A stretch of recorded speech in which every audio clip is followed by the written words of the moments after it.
I was green and good.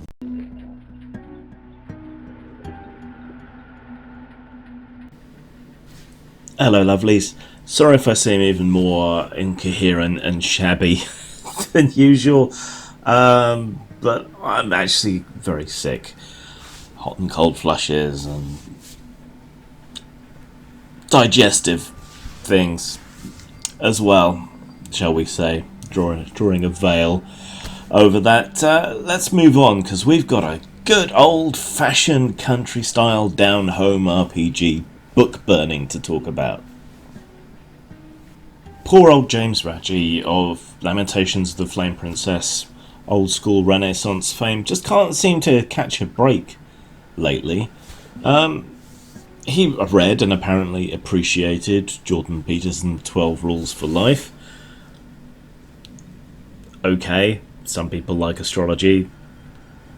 It's stupid, but I find it hard to be that upset about someone involving themselves in self-help so long as they get something out of it. So there was that, and that caused a bit of a fuss amongst certain quarters of the gaming community, people disavowing and distancing themselves from him because he had a photo taken with Jordan Peterson. Yeah, so that happened, and now some of the books that he makes, some of the copies of the books that he makes, have apparently been either pulped, burned, thrown out, destroyed in some way because they are apparently disgusting. This is the distributor seemingly doing this, the warehouse stuff. So I normally don't post a lot of deeply personal or controversial things here. I like to keep things light and use Facebook to hear about cool games and see fun pics of my friends. I leave a lot of the deeper stuff to more eloquent people who have a lot more wisdom on various topics than I do. However, today I heard that a game supplement I created for another publisher got destroyed in a warehouse because it was disgusting. It wasn't read, it was just thrown away because of one thing. It was about periods. The supplement itself was about menstruation giving a person powers. I wrote it because I wanted to feel empowered by something that often made me feel weak. I wanted to bring some levity to a subject that people are afraid to talk about. The fact that a book centered on a facet of women's health got destroyed infuriates me. I'm always shocked to hear the world is so backwards when it comes to talking about aspects of women's health. But then things like this happen. I'm not saying what I created was a piece of art or changing the face of how periods are treated forever, but it was a fun gaming tool about menstruation, and that's not something that should be shamed, ignored, or destroyed. Bleh. It probably says something about the times in which we live that I cannot, with any degree of certainty, work out what political side this self-imposed censor is on. It literally could be anyone. It could be the traditional right-wing moralizing people. It could be the new wave of the PC Red Guard getting rid of it for some reason. It seems more likely, perhaps, that it's the more right-wing Christian conservative types that have come out against it. But I just can't be sure. What a weird time to be alive. I mean, Raggi has always courted controversy, so it's not that surprising that he should attract controversy or censorship.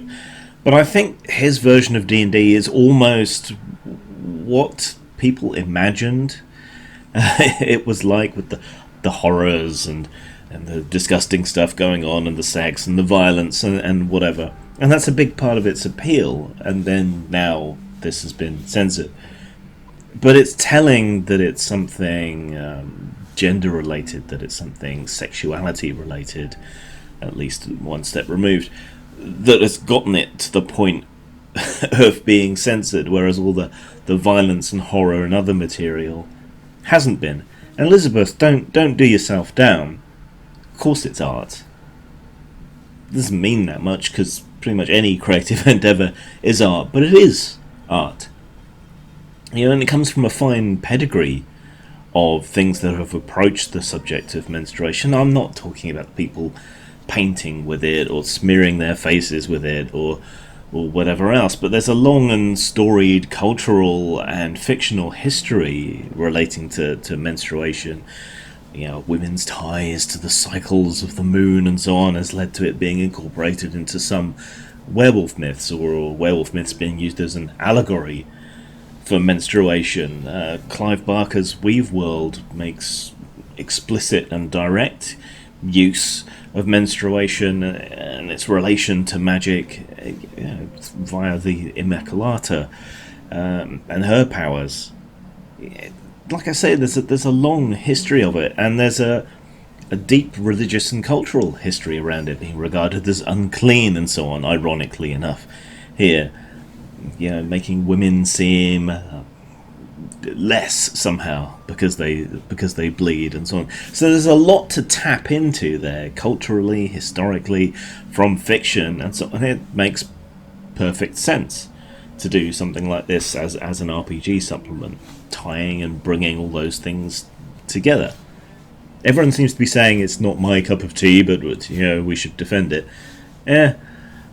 I'm not going to say that.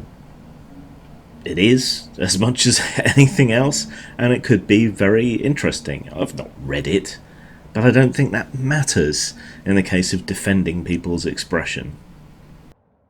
There seems to be a flood of this kind of thing going on lately. People attaching conditions to the use of their service or their product in some way, which I guess it's their right to do, but it's still dodgy. And it still has a chilling effect, and I still don't think it should happen. So, for example, we had that recent fuss about the OSR logo, people wanting that not to be used on problematic products. There's certain people who create stock art and sell it on RPG Now and so on for you to use in your RPG materials. But they say that they don't want them used in anything sexual or immoral, though they don't really define what that means. So, yeah, this is going on quite a bit. It's not my first run-in with distributors, and it does seem to be American distributors in particular. Way back in the mists of time when dinosaurs ruled the earth and I didn't have grey in my beard, might even be responsible for some of this. I wrote a comedy supplement, the Slayer's Guide to Female Gamers. Lots of people don't like it, but don't seem to understand what the point of it is. But that was by the by. When Mongoose, who I did the product for, were soliciting US distributors, at least one of them, I believe it's several, but I'm not entirely sure, wanted to be reassured that this wasn't a book about how to kill women. Yeah. So the distribution chain, particularly in the States, seems to be a weak point for censorship and issues like that. You can get the PDF online. You can probably order it direct from Lamentations, the Flame Princess as well. And if menstrual blood isn't enough for you, I did a quick slapdash supplement called Foul Humours, where just about any kind of bodily excrescence you care to mention is turned into an ooze monster for D&D style games. What a time to be alive. Zang.